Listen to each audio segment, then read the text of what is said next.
कल हमने आपको बताया था कि आज हम आपको ऐसी कथा सुनाएंगे कि अपने भक्त के लिए भगवान शिव ने काल को भी मार दिया। क्या कर दिया? काल को भी मार दिया। कल कहा था ना, तो आज आप ध्यान से सुनो। भगवान अपने भक्त के लिए क्या नहीं कर सकते। एक दिन आपने कथा सुनी थी मार्कंडेय ऋषि की। अल्प आयु मार्कंडेय को अमर कर दिया, चिरजीवी कर दिया। आपने सुनी पे। और आज हम एक श्वेत मुनि की कथा सुना रहे हैं। भगवान क्या नहीं करते। लोग कहते भगवान ने हमको ये नहीं दिया, ये नहीं दिया। अरे भगवान तो देने को तैयार बैठे, तुम लेने के योग्य हो क्या? तुम्हारी पात्रता है क्या? तुम में वो पात्रता आनी चाहिए। जब तुम में वो पात्रता आ जाएगी तो भगवान अपना पद भी तुझे दे देते हैं।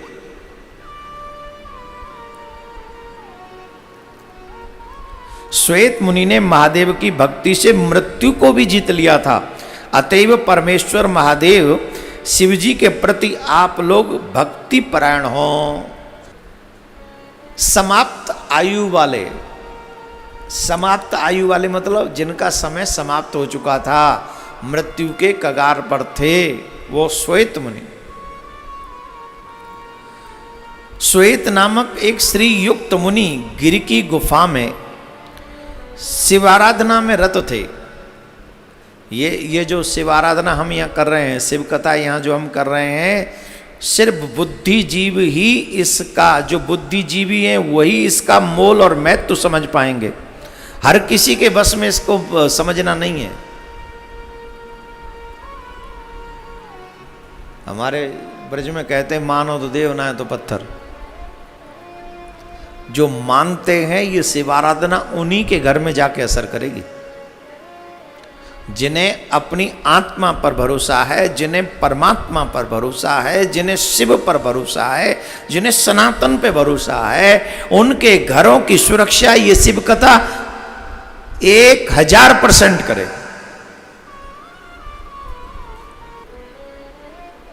जिनका जीवन समाप्त हो, समय समाप्त हो चुका था, वो ऋषि श्वेत मुनि एक गुफा में विराजमान होकर शिवाराधना में रत थे, व्यस्त थे, शिवाराधना में मग्न थे। नमस्ते रुद्र मन्यवे इत्यादि रुद्रात्म भक्ति पूर्वक महेश्वर की आराधना करने में लगे हुए थे। रुद्राध्याय इत्यादि में वो व्यस्त थे। श्वेत मुनि ने उन्हें प्रसन्न कर लिया था, महादेव को, अपने अनुष्ठान से, अपने मंत्रों से, अपने तप से, अपने प्रयास से प्रसन्न कर लिया था महादेव को उन्होंने। हे विप्रेंद्रो, तदनंतर द्विजों में श्रेष्ठ श्वेत मुनि जो समाप्त आयु वाले जानकर काल उन्हें ले जाने के लिए पहुंचा। काल मुनि के पास पहुंचा और काल ने देखा कि इस मुनि का तो समय समाप्त हो गया है और देखो ये अभी भी कहां बिजी है। ये शिव पूजा में मगन है, ये शिव पूजा कर रहा है। सन्निकट पहुंच काल ने देखा, त्रिनेत्र शिव का स्मरण करते हुए उस ऋषि को, आराधना करते हुए इस ऋषि को,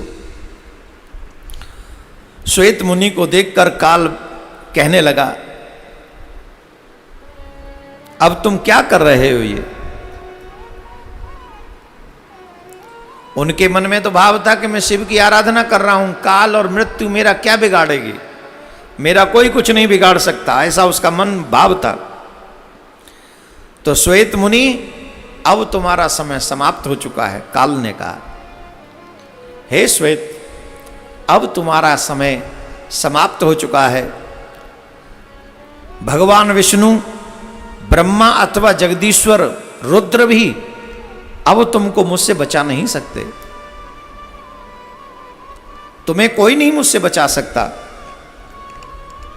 भला कौन है जो मेरे द्वारा ग्रास बनाए गए जीव को बचा सका हो? मुझसे बचाने में कोई समर्थ नहीं है। हे विप्र, यह रुद्र पूजा मुझ शक्तिमान का क्या कर सकती है? जिस किसी को भी ले जाने के लिए मैं एक बार खड़ा हो गया, एक क्षण में उसे यमपुरी पहुंचा दिया। एक क्षण में, क्षण भर में यमलोक पहुंचा देता हूं।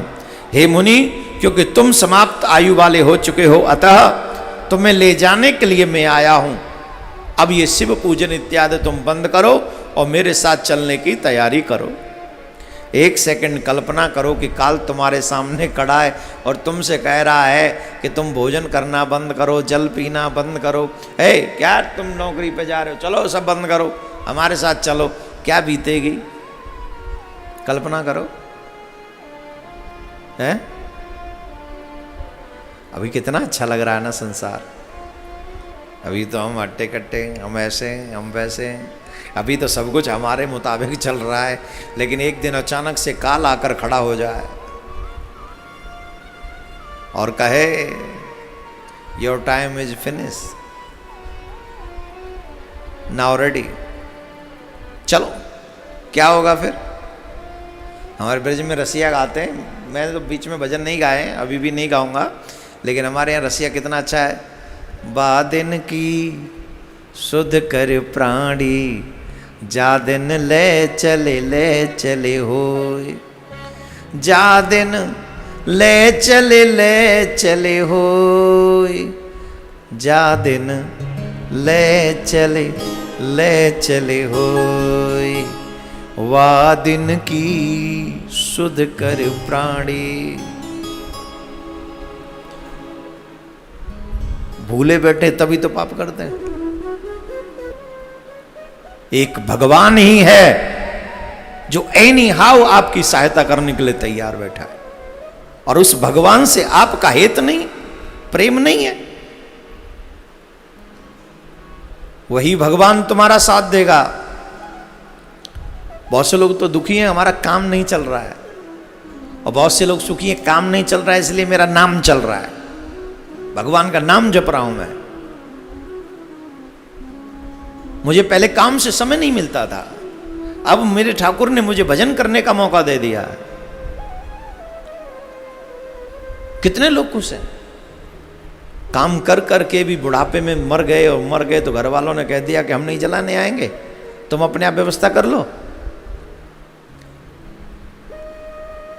एक बात बताएं, समझदार वही है जो दूसरों से सीख ले, खुद गलती ना करे। कि खुद गलती करके सीखोगे तो उतना समय तुम्हारा वेस्ट हो जाएगा। दूसरों की गलती से सीख लो।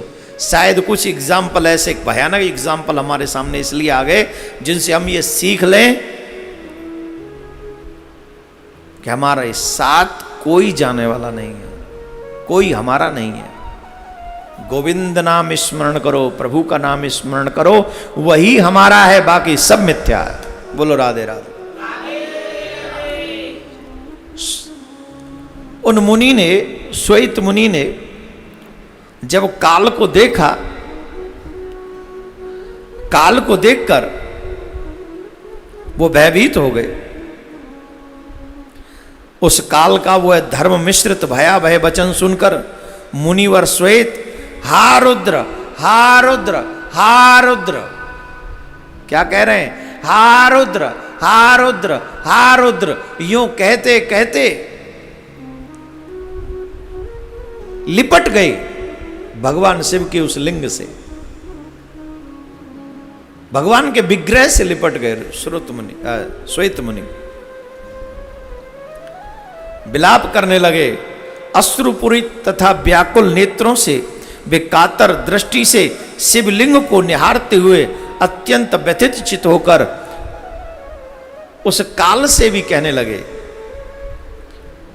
हे काल, तुम मेरा क्या बिगाड़ सकते हो? देखो कितना विश्वास होगा उस समय भी भगवान शिव पर। तुम मेरा क्या बिगाड़ सकते हो? क्योंकि सभी देवताओं को उत्पन्न करने वाले हमारे स्वामी बृहस्पतिध्वज शंकर रुद्र इस लिंग में विराजमान है, तुम मेरा कुछ नहीं बिगाड़ सकते। बोलो राधे राधे। मैं तुमसे डरने वाला नहीं। विधि का विधान शिव जी के प्रति अतिशय भक्ति रखने वाले मुझ सदृश महात्माओं का क्या कर सकते हो।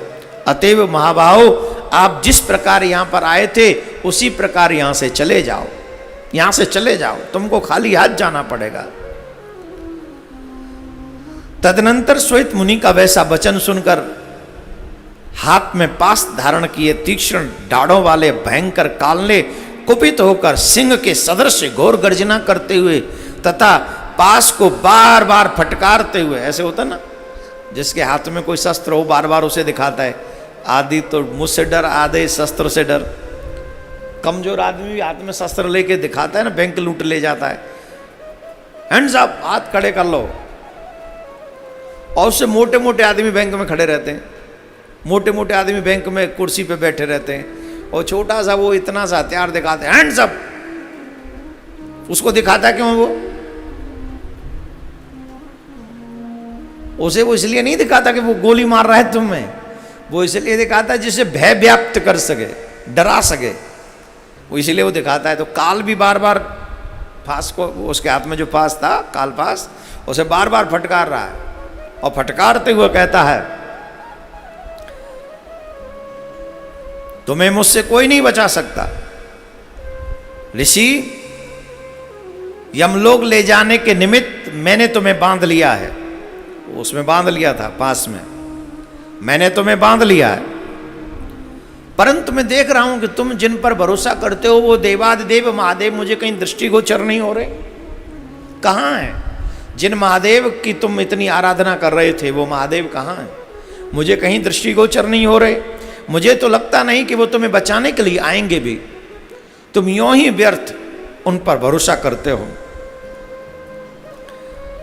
तुम्हारी वो क्या सहायता करेंगे? कहाँ है शिव, कहाँ है तुम्हारी भक्ति तथा पूजा, कहाँ, पूजा का फल कहाँ है? मेरा भय श्वेत, अब तुम मेरे द्वारा बांध दिए गए हो। हे श्वेत, तुम्हारा महेश्वर रुद्र जो इस लिंग में स्थित है वह महादेव निश्चेष्ट है, फिर तुम उस महेश्वर की पूजा ही क्यों करते हो? देखो हमारे घरों में भी जब कोई तकलीफ हो किसी भक्त के यहाँ, और वो भक्ति हम लोग करते हैं और थोड़ी सी तकलीफ आ जाए तो घर वाले सबसे पहले ताना क्या देते हैं? अब कहाँ है तुम्हारा भगवान, कहाँ गया तुम्हारा भगवान? ये भक्तों को बहुत सुनना पड़ता है। अगर तुम्हारा भगवान था तो ऐसा क्यों हुआ? तुम्हारा भगवान अगर सच्चा है तो भगवान ने आके ऐसा किया क्यों नहीं? अच्छा एक बात बताओ, क्या उस लेवल का हमारा भरोसा भी है? जिसके सामने काल खड़ा हो और काल ने जिसे पास में बांध लिया हो, उसके बाद भी कहता हो कि मेरा शिव मेरी रक्षा करेगा। इतना दृढ़ विश्वास जिसमें हो, और वो कह रहा है तुम्हारा शिव कहाँ है? चेतनाहीन है, जैसे ये पत्थर है वैसे तुम्हारा शिव दिखाई नहीं पड़ता, कहाँ है? तत्पश्चात मुनि के प्राण हरने के निमित्त आए हुए काल का संहार करने के लिए कामदेव के शत्रु दक्ष यज्ञ के विध्वंसक तथा त्रिनेत्रधारी सदाशिव महादेव शंकर अपने नंदी गणेश्वर और पार्वती सहित मुस्कुराते हुए शीघ्रता पूर्वक शिवलिंग से ही साक्षात प्रकट हो गए। बोलो शंकर भगवान की नमः। पार्वती पते हर हर महादेव, हर हर महादेव, हर हर महादेव। भगवान भोलेनाथ मां पार्वती के संग नंदी के सहित उस लिंग में से ही प्रकट हो गए, शिवलिंग में से प्रकट हो गए। हे ब्राह्मणों, हे ऋषियों, जब काल ने भगवान शिव का दर्शन किया, शिव जी को देखते ही उसी क्षण भय के कारण वह बलवान काल श्वेत मुनि के पास ही शीघ्र गिर पड़ा और वो निष्प्राण हो गया। भगवान ने कुछ नहीं कहा। भोलेनाथ ने त्रिशूल नहीं उठाया, भगवान ने डमरू भी नहीं बजाया, भोलेनाथ ने वहां कुछ किया ही नहीं। सिर्फ भगवान को उस लिंग में से प्रकट होते ही देखकर वो काल मुनि के ही पास मींस उनके चरणों की तरफ ही गिर पड़ा और निष्प्राण हो गया। ऐसा लगता है जैसे भोलेनाथ को देखते ही उसे हार्ट अटैक आ गया हो। आ ही गया होगा हार्ट अटैक। अब हार्ट अटैक नहीं आता तो निष्प्राण कैसे होता? वहीं पर मूर्छित होकर गिर पड़ा, उसके प्राण निकल गए। काल का अंत करने वाले शिव जी को देखकर जोर से चिल्लाया, उत्तम विप्रो मृत प्राय उस काल की शिव जी ने अपने कृपालोक से जीवन का प्रदान कैसे उनको जीवन काल को दोबारा दिया वो भी सुनो। जब वो निष्प्राण हो गया तो उस समय तत्पश्चात शिलाद के पुत्र तथा शिव जी के अनुचर गणेश्वर नंदी जी के काल को मरा हुआ देखकर अत्यंत विस्मित हुए और उन्होंने अविनाशी महेश्वर शिव को प्रणाम कर उनसे कहा कि यह अल्प बुद्धि काल मर चुका है, अब आप इस काल को और मुनि दोनों पर अनुग्रह कीजिए। मतलब अकेले मुनि को ही मत बचाइए, काल को भी बचाइए, काल को ही नहीं बचाइए, मुनि को भी बचाइए। आपकी कृपा से ही ये दोनों जीवित होंगे। तत्पश्चात श्रवण क्षण भर में ही मृत होकर पृथ्वी पर गिरे काल को देखकर उसके तथा द्विज श्रेष्ठ श्वेत दोनों को ऊपर अनुग्रह करके भगवान शंकर तत्काल वहां से अंतर ध्यान हो गए, उसी शिवलिंग में प्रवेश करके। बोलो शंकर भगवान की।